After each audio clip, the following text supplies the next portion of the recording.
If you're looking to create, grow, and sustain your wealth, download and subscribe to the Pain Points of Wealth podcast at BeBullish.com with Bob, Ryan, and Chris Payne. It's your podcast for market insights, money tips, and real talk on the economy. Download and subscribe at BeBullish.com. The Rita Cosby Show on the Red Apple Podcast Network. And welcome back to the Rita Cosby Show. I'm Jake Novak, filling in for my friend Rita Cosby. Thank you so much for joining us. Hey, 45 minutes after the hour, I've got a story for you. There are drug busts, and then there are drug busts. Wait till you hear the sheer amount of cocaine that the Coast Guard just seized in the Pacific. I'm going to talk a little bit more about that because the people responsible for it would have had every excuse in the world to miss this because they were on a very, very long deployment. So we'll talk about that at 45 after the hour. I want to talk a little bit about some of the domestic news that you may have missed, understandably so, with all this stuff going on in the Middle East. And then we're going to get to some more calls. Again, the number to call, 800-848-9222. Calling in for the Rita Cosby Show. I'm Jake Novak filling in. I want to get you up to date on something else going on in California. In the last hour, we had a caller remind us about how the U.S. is reporting, FBI reporting, that Iran has been trying to launch drones, at least drawing up the plans to launch deadly drones against California from a ship off the coast of California. Governor Gavin Newsom, I should say, noting earlier today that California has not really been attacked yet and does not believe it's under imminent threat, but still something the public should know about. Not because there's much you can do about it. Again, don't stand outside your home if you're listening in California with a shotgun looking for drones. Please don't do that. Just so that you should know what the threats are. This is a country where people should know what the threats are, and you don't want to cause widespread panic. These warnings and these news reports should be accompanied by people telling you, look, this isn't a situation where you should be running to a shelter. This is just something. If you just be aware of it, so you know that we have enemies. They're trying to kill us. It's important to remember that without it making fear dominate your life. But people, listen, it's about being informed. And that's what we're doing right here. But another story going on in California right now is this fascinating story developing with the California primary for the governor's race out there in California. And I want everyone to be aware of this because this is the latest stage in a war against democracy, mostly being waged by the Democratic Party. How ironic. Their name is the Democratic Party. They have a huge problem with democracy. I would argue that the Republicans have been allowing too much democracy in the last couple of years, going for new House speakers every 5 seconds, undermining their own candidates constantly. I like the idea of everyone getting their voice heard, but give them a chance. Meanwhile, the Democratic Party isn't interested in democracy at all, and here's the latest example. Now, some of you may know that California has something called a jungle primary. In other words, they don't have a separate Republican and a separate Democratic Party primary. They let just everyone run in a primary, and the top two finishers in that primary are the ones who face off in a general election. And if it happens to be two Democrats, which is the reason why they did this in a very strong majority Democrat state, then that's so be it. It'll be two Democrats in the general election, and there won't be a Republican. It's been working out really great for the California Democrats for years until now. Because there's too many Democrats, 10 of them to be exact, as part of this jungle primary, and just a couple of Republicans. So what's going on in the polls? The leading Republican, Steve Hilton, is either winning a lot of these polls. The latest poll I saw, he's in second. And another Republican is something like in third or fourth place. You could have a situation where if the polls move just ever so slightly, that it could be two Republicans running against each other in the general election for governor in California and not two Democrats. And if it is one Democrat, and the leading Democrat right now is Eric Swalwell, the congressman who has made his entire career out of being one of the more, I would say, obnoxious anti-Trump folks in Congress, which is saying something because everyone's vying to be the most anti-Trump member of Congress in the Democratic Party. He's leading among the Democrats. But if the polls move ever so slightly, he could fall himself into third place and not even be in the general election. Steve Hilton is the guy who's got the lead right now among Republicans. And I saw him ahead in all the polls recently until just now. He's in second place now. And then Riverside County Sheriff Chad Bianco, who's also a Republican, right now are tied for third, actually. So really a very slight difference. So what are the California Democrats trying to do about this? Are they trying to bolster Eric Swalwell, give him a big shot in the arm, try to make him sound better? Nope. They're going to spend a tremendous amount of money trying to push out as many Democrats in that primary as they possibly can, in the hopes that other Democrats who remain will get their votes and eventually push out the Republicans. In other words, reducing, if you're a California voter, reducing your Democratic options to vote for who you want to vote for. Now, to me, this is a new stage at the statewide level of killing off the primary process that the Democratic Party has not suddenly, but for the last 10 years been very much at war with. In 2016, the primary process in the presidential election was really careening towards a scenario where Bernie Sanders had an excellent chance to defeat Hillary Clinton for the nomination and get more delegates at the convention. And they absolutely undermined his campaign. I'm not a Bernie Sanders fan. I'm not crying for him. But his campaign was undermined. Whether he actually really cared about that is another story. I don't think Bernie Sanders wants anything near a leadership position in America, for real. I don't think he ever wanted to be president. So I think he was kind of okay with it. But nevertheless, that's not what the voters, the majority of the Democratic Party voters, or at least a plurality, probably wanted him in 2016. And that was undermined by a number of shenanigans and chicanery, et cetera, et cetera. Then in 2020, in the presidential primaries, the DNC's preferred candidate, Joe Biden, because he was the most pliable person, they could get him to do anything they wanted. He was the Abby Phillip of the Democrats, who would say anything they wanted him to say and do whatever he wanted to. Lost badly in the first two contests. He lost badly in the Iowa caucuses, lost badly in the New Hampshire primary, and they decided then to clear out the field for him. That's it. All right, he can't do it on his own. We'll just get everyone else to drop out slowly. And then it became quickly. So no choice for you. No soup for you, Democrats. You don't get to vote in primaries for president who you want. And then, of course, in 2020, the coup de grace. The guy you actually voted for in the primaries, Joe Biden, gets removed. And then you got to go with Kamala Harris. Now, this is bad enough in the presidential elections, but now they're doing this now in California. They're going to get rid of your choices before you get a chance to vote if you're a California voter. And they're going to try to get as many, and they'll be successful, I promise you. Big money is going to be what they're going to do. The LA Times reported on this yesterday, laughably, in my opinion, calling it a strong polling effort. They're going to spend a lot of money polling to show all these Democrats that they don't have a chance and get 3 or 4 of them to drop out. No, that's not what they're going to do. They're going to push poll it. They're going to skew the numbers, and that'll be what they do publicly. Privately, they're going to call these people up and say, if you want a job anywhere connected in Democrat-controlled California, you better drop out now. And who they're going to decide to strong arm, I don't know yet. It looks like they're going to put their eggs behind Eric Swalwell, which I think is a huge mistake. I don't think he's going to be very popular. He could very easily be defeated because he's not personally popular. And he's already had incidents at town hall events where people have really gotten in his face over the trans issue, by the way. There was an African-American woman who really embarrassed him. And it wasn't so much that she was a yelling woman at a town hall. You get that all the time. But the way that he handled it, it was just, he looked like a 5-year-old boy who just didn't know what to do. Very, very badly handled. Joe Biden was kind of accosted verbally early on in the 2020 race by someone at an Iowa caucus town hall. And as bad as that looked for him with the person kind of challenging him, Biden answered him with strength. I don't think he answered him with any honesty, and it was a little disgusting. But Biden didn't come off like he was stunned. And it helped him. It helped him, even though he didn't win the Iowa caucuses. The point being, Eric Swalwell doesn't look good as a candidate to me. And the point being that the California Democratic Party, which is controlled by the National Democratic Party, doesn't want this nightmare to ensue in California where they get locked out of their own general election. This whole jungle primary thing that they set up to lock out Republicans could end up locking them out.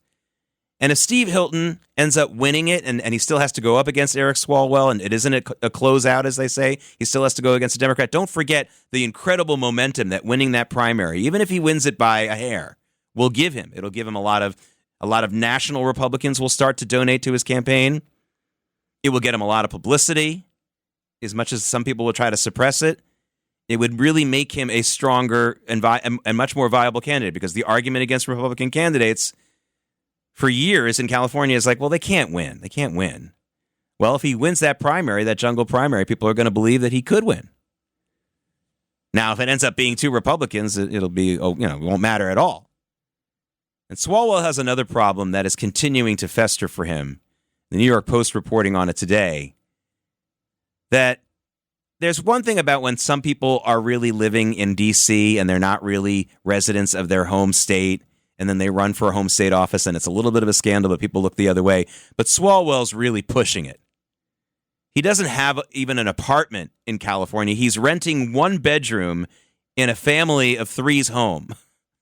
He's like a boarder staying in the old days when someone would have a boarder in their boarding house. I mean, this is ridiculous. That's how he's establishing his legal residence in California to run in this governor's race. He hasn't really been bothering even to have an address in California, a real address where he lives and it's his property, even if it's empty. I mean, we're supposed to believe that a sitting U.S. congressman is living with three other people in a family in their house. It's silly.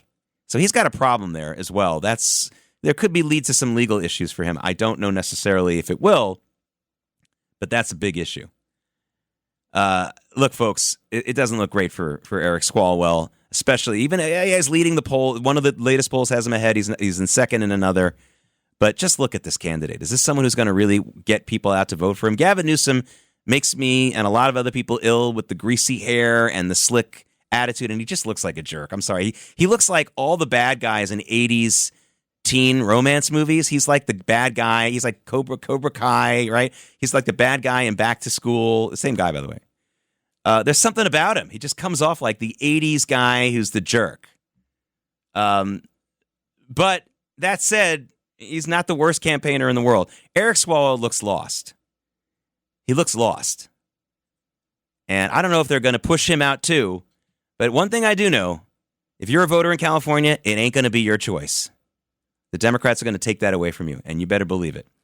Hey, when we come back, I'm going to take more of your calls, and I'm going to talk to you about something that may shock you about the Save America Act, a shocking poll that I actually believe is true from a pollster I believe more than anybody else in America. I'm Jake Novak filling in for The Rita Cosby Show. That's next. The Rita Cosby Show on the Red Apple Podcast Network. If you're looking to create, grow, and sustain your wealth, download and subscribe to the Pain Points of Wealth podcast at BeBullish.com with Bob, Ryan, and Chris Payne. It's your podcast for market insights, money tips, and real talk on the economy. Download and subscribe at BeBullish.com. Instagram teen accounts have automatic protections for what teens see and who can contact them, plus time management tools. And Instagram will continue adding built-in safety features to help create age-appropriate experiences. Learn more about teen accounts and Instagram's ongoing work to protect teens online at instagram.com/teen accounts.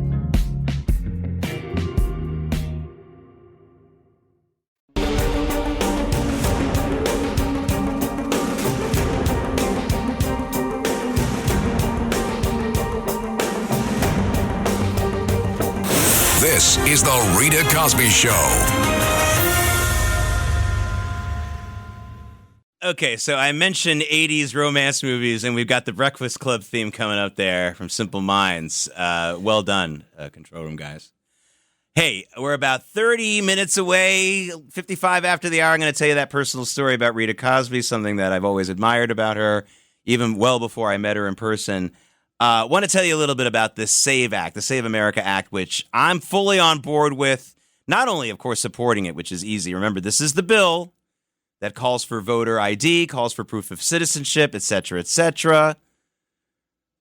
The Senate Republicans leadership not doing the right thing about getting it passed. The parameters of the bill, when the American people are asked about them and when they're told this is what we want or this is what the bill calls for, 80% of the American public across all party lines, ethnicities, pretty much at 80 support it. But here's the problem, folks. If you ask the American people what the Save America bill is, my good friend Scott Rasmussen at Neapolitan Research, I believe he is the best pollster in America because he understands this country better from the first place.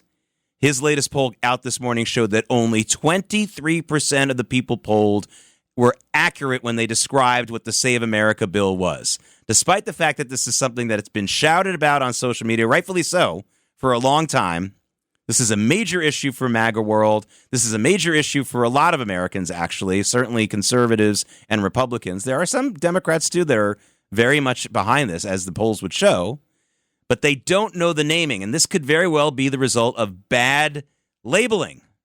Maybe they should call it the voter ID law. Maybe they should be calling it the proof of citizenship law, but the Save America Act is not resonating with the public, and they don't know what it is. And maybe this is why you're getting these Republican leaders like John Thune dragging their feet on it. Maybe they knew what this poll just came out and told us. Maybe they knew it all along, that the branding of this thing is undermining it. I don't know. It could be a bunch of things. But honestly, this is a very revealing poll from a pollster I absolutely trust more than any other, Scott Ressman. By the way, a co-founder of ESPN. We're not talking about the guy at the end of the classroom who wasn't doing well in school. This guy is a brilliant, brilliant man. He understands the American public. He's written books about it. He knows what he's talking about. Robert in Brooklyn, you've been waiting for a while. You've got a good point about NATO. Robert. Yeah, thanks for taking my call. Well, first, I just wanted to respond to a prior caller. I just wanted to point out, President Trump in the State of the Union speech, he pointed out how in Iran they had killed like 32,000 protesters. And recently, Steve Witkoff had pointed out that they had a significant amount of uranium enriched to 60%, which easily could bring up to weapons grade like in a week. And so the caller mentioned, well, how is this different than China and Russia? Well, one big difference is that Iran, you're dealing with an irrational regime, irrational. The principle of MAD, mutual assured destruction, that prevented World War III was you're dealing with rational people that didn't want to destroy everything. Yeah, Robert, I'm going to let you get to your point on NATO in just a second. Well, but I just wanted to comment there because you make a very good point. Look, folks, you can be for or against this war on Iran all you want, but don't you dare say this wasn't provoked. The souls of tens of thousands of innocent people and thousands of Americans among them cry out against you if you say this wasn't provoked. Again, you might say there's another way to handle it, but if you say this was unprovoked, it's wrong. Now, tell me your point about NATO, Robert. Well, the point about NATO is, you have a country like the United Kingdom. They're becoming Islamicized. A country like the UAE, they don't even want to send their students to study in the UK. And now the thing with NATO is, what happens if you get into some sort of a dispute between like Turkey and Israel? Well, our number one friend right now is Israel. They're our partner fighting Iran. So now, but we have obligations under NATO. We're supposed to protect another country. So if Israel gets into it with another country in NATO, so what are we supposed to do? More than that, a lot of these countries in NATO, UK, France, Belgium, Spain, they're not even helping the United States in our time of need. That's right, They're Robert. trashing us. I'm going to see that point that you made, and I'm going to raise you. You're absolutely right. But here's another thing that you may not have even considered, Robert, and everyone else listening.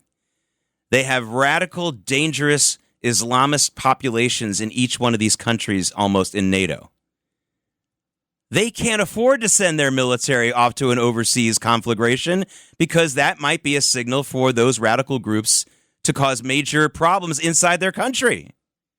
That's how that works. All right, we got a lot more to get to here on the Rita Cosby Show. I'm Jake Novak filling in, including news about a big, big drug bust. The Rita Cosby Show on the Red Apple Podcast Network.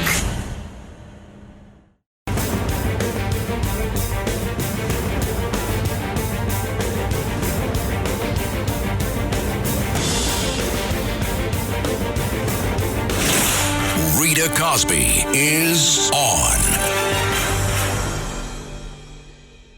Hey, I'm Jake Novak filling in for the Rita Cosby Show, for my friend Rita Cosby.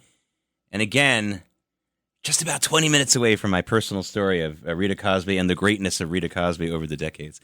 Want to get you updated, again, if you're just joining us, about something I talked about at the top of the 10 p.m. hour Eastern Time. A couple of developments that I think are really interesting, including one that actually is breaking. First is that right now, inside of Iran, over the last few hours or so, we're getting more and more reports of Iranian police and Basij troops checkpoints, the checkpoints that they have on the roads when you're driving or walking along the street, where they stop you and they interrogate you and they intimidate you. The Israelis are attacking those checkpoints. And those are really micro targets. But the technology is there, and obviously the intel is there. And so far, not only have a number of them been knocked out, according to sources that I trust, coming out of Iran, but apparently no civilian casualties. They've been getting the bad guys. So that's a very interesting development. Won't be able to get a major uprising in Iran without some of those checkpoints knocked out. Also, now learning that via drone, small arms are being delivered to the Iranian people, I guess at some of these places that they've deemed are safe, to hand off some of these arms to the people that they want to get armed for some kind of uprising against the regime, which is something that both Israel and the United States very eager to get started so that they can start to step back a little bit from this situation. They've tenderized the meat for the last several days, knocking out these military targets. But I wanted to make sure everyone got an update on that so you knew about that going in. Russ in White Plains, you've been waiting a very long time, and you had an interesting point you wanted to make. Go ahead, Russ. It was worth the wait, Jake, and I appreciate you giving voice to the voiceless. But I want to know if I have my history straight, because you seem to know your history. 1953, that's when our CIA overthrew Mossadegh in Iran and installed the Shah for 26 years with his Savak, and that was what ended up with the 1979 revolution. And I want to know, Jake, do you think Iran has a right to defend itself, and these attacks on U.S. bases and embassies aren't really attacks on its neighbors, because those neighbors allowed Iran to be strangled by a necklace of bases? So, I want to know. A lot of people on WABC talk. I'm sorry, go ahead. Yeah, no. Okay, first of all, I'm not accusing you of this, but a lot of people who repeat what you said in the beginning of your comments, and this, I really don't think this is you. Their full knowledge of this comes from the first 5 minutes of the movie Argo. Good movie. But I want to tell you about this 1953 coup and how it's been misrepresented for a long time. The prime minister of Iran, who was deposed, was not a democratically elected prime minister. He was appointed by the parliament in an indirect fashion. This was not a direct election. And for many years in Iran, the Shah and other people within the power structure of Iran had the right to remove, and they had removed other prime ministers. Now, did the CIA want this to happen? Absolutely. Why did they want this to happen? There's another lie that gets promoted all the time. Oh, that we did it for oil. We did it for oil. In 1953, that wasn't our concern. We did it, and we were supportive of the Shah exercising his right to do so, according to the Iranian constitution. I'm not saying he had a natural law right to do it, but because the guy who they appointed as prime minister was a communist. And remember, what our focus was in this country in 1953 was fighting the Soviet expansion throughout the world.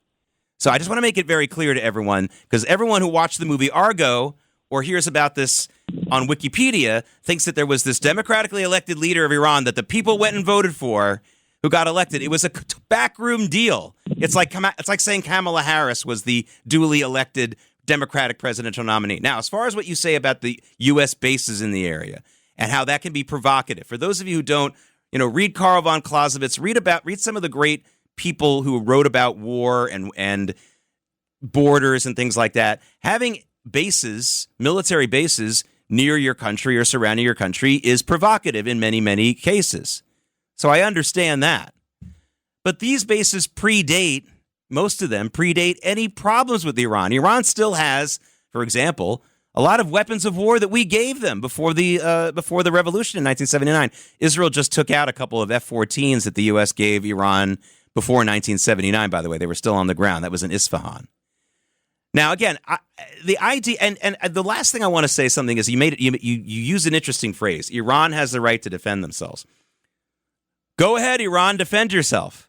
They haven't fired one shot against the Israeli or the U.S. jets flying over their country. They haven't fired one shot against the naval vessels. They are firing shots at civilian targets. Yes, they have also targeted some U.S. bases, but not U.S. bases that were in the act of attacking them at that time. And yes, you can say that they're a fair target. I don't want to get too much into that. But the overwhelming majority of the targets that they have been focusing on, not just since this war started, but ever since this Islamic regime took control, is against civilian targets and not protecting their own homeland. I can't think of a better metaphor for what Islamism is all about. Choosing suicide, choosing ridiculous, unnecessary sacrifice just to kill your civilian enemies. I mean, if Iran had spent the time and money on an actual air defense system and a real military as opposed to an IRGC, which is a terrorist army, not an army that protects their homeland. I mean, the IRGC showed up to help kill off protesters, but they actually didn't even do much of that because they don't operate within the country in that way all that much. It's all about attacking civilians. It's about attacking their neighbors as part of the Sunni-Shia civil war, as part of killing Israelis, and they focus on civilians. I would love to have a discussion with someone about what we should be, about, for example, closing a lot of our military bases. Even in this day and age, we should be closing a lot of our military bases around the world. It's a ridiculous expense. It can be deemed provocative at times, et cetera, et cetera. That's a different discussion. And I can see how that could be provocative. But Iran isn't interested in protecting itself. That's the thing. They're actually not interested in it. Go ahead. You make your last point. One quick thing. Last point. I won't bring up the school bombing, but Jake, do you think parading a goat, livestock around, calling Muhammad a pedophile, an anti-religious demonstration, isn't that disorderly conduct? The police should have arrested that guy, Jake Novak. Jake Lang, right on the spot. Yeah. Yeah. No, listen. Jake Lang illegal? Is a difficult character to say the least. I know people who were in prison with him in the January 6th who said he was a huge problem in prison. Some of them believe he was a federally, false flag kind of guy trying to get them in trouble. I don't know about any of that. I absolutely agree that kind of protest is not helpful. Whether it's actually disorderly conduct, that's a tough one. But I will say this. It was not a specific incitement to violence. In other words, he wasn't saying, go kill the Muslims, attack this person, beat them up. And as long as they're not saying that, I do think that they have a right to do that. Would I have ever joined a protest like that? No. I don't like this guy either. But I also don't believe for 1 second that these two guys who pledged themselves to ISIS cared less about that. They would have attacked anyone who wasn't Muslim protesting in front of Gracie Mansion that day. I honestly believe that. For a second, I don't think they were provoked in that way. I think they were looking for an excuse. Want to get one more caller in before I get to my big drug bust story. Let's talk to Pete in Staten Island. Pete, what do you got? Hi, thank you so much in the beginning of explaining about the school that was hit. Have them having weapons and having that place. That should have been that was targeted, and that's collateral damage, which my daughter said to me, Dad, would you feel different if I was there? Well, I told her, you're not there, and the thing is that nobody wants to kill children.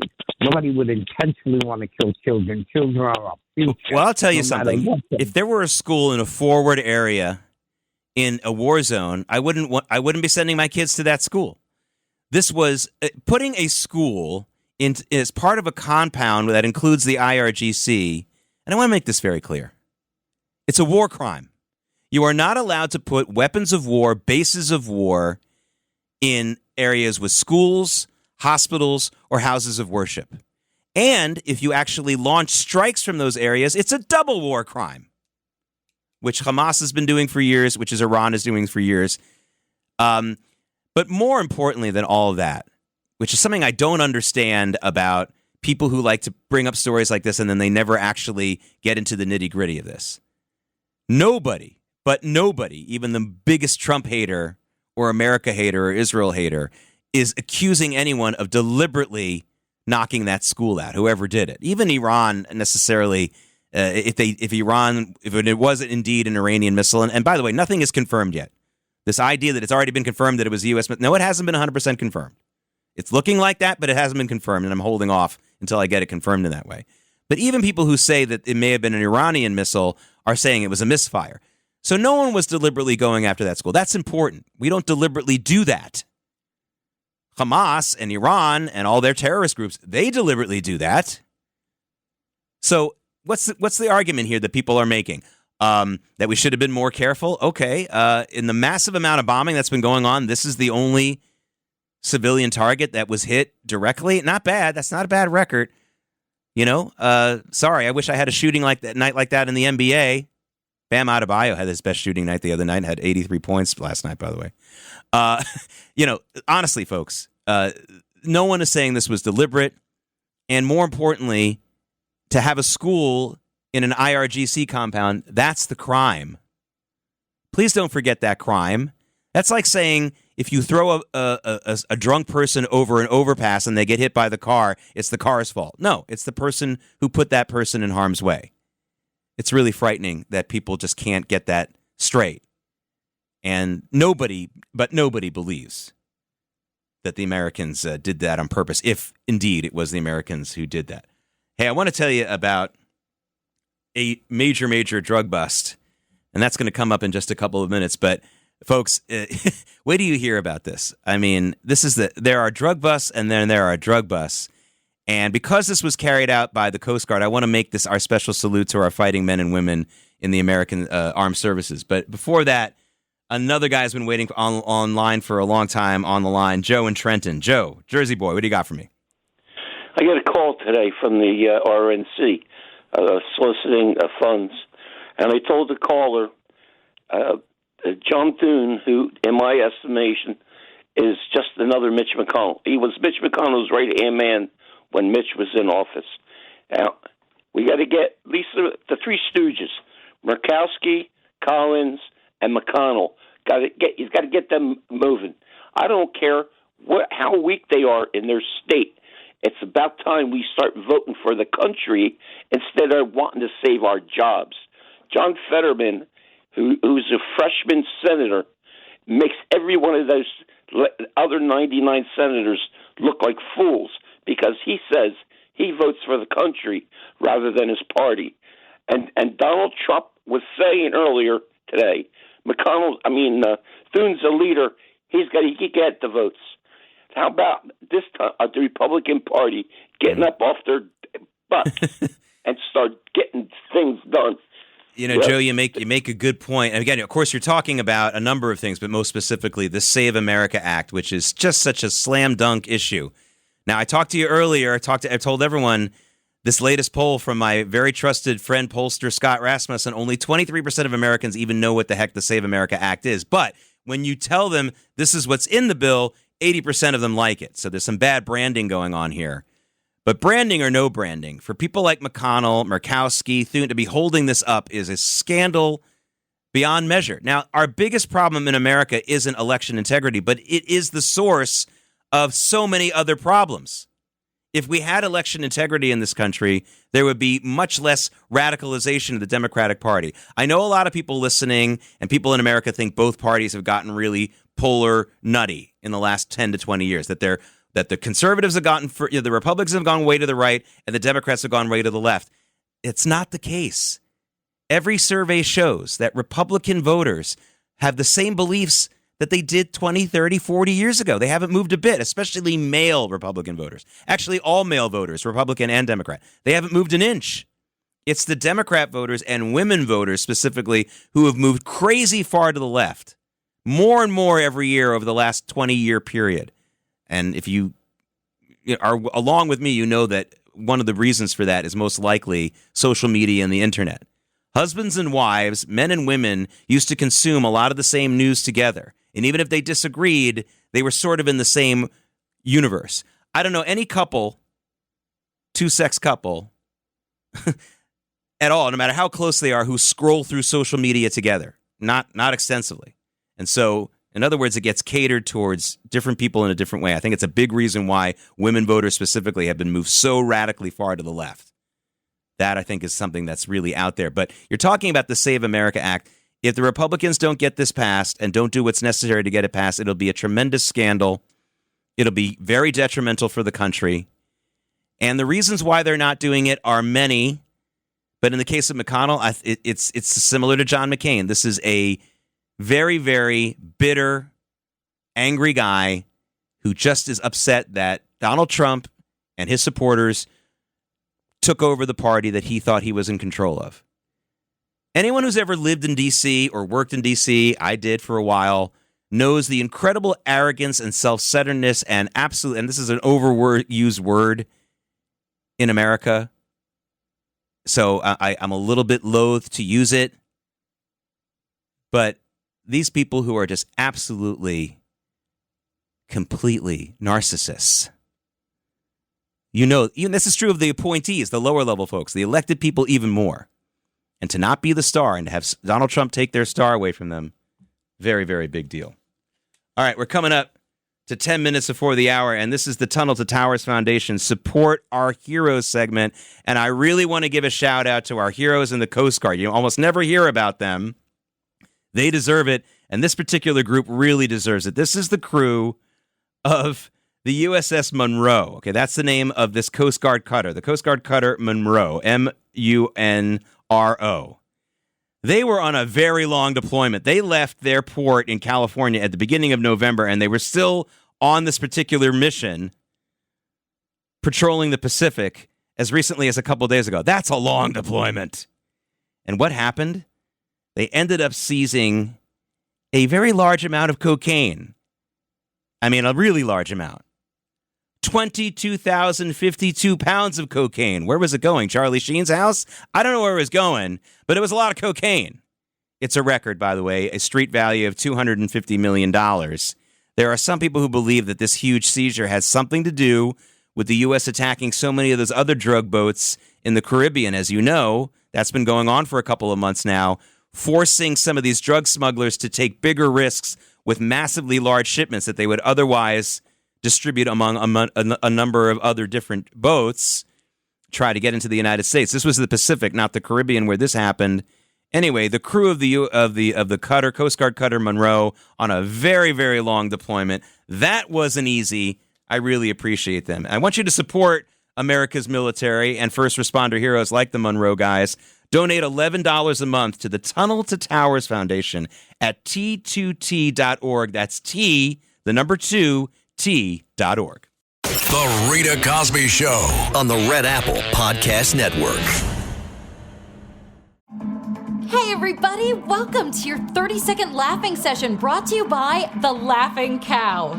Ready to laugh? In 3, 2, 1, and... Okay! Great job, everybody! Now unpeel a wedge of the Laughing Cow light spreadable cheese, a delicious snack with 2 grams of protein and 25 calories per wedge. Feels good to have a cow, huh?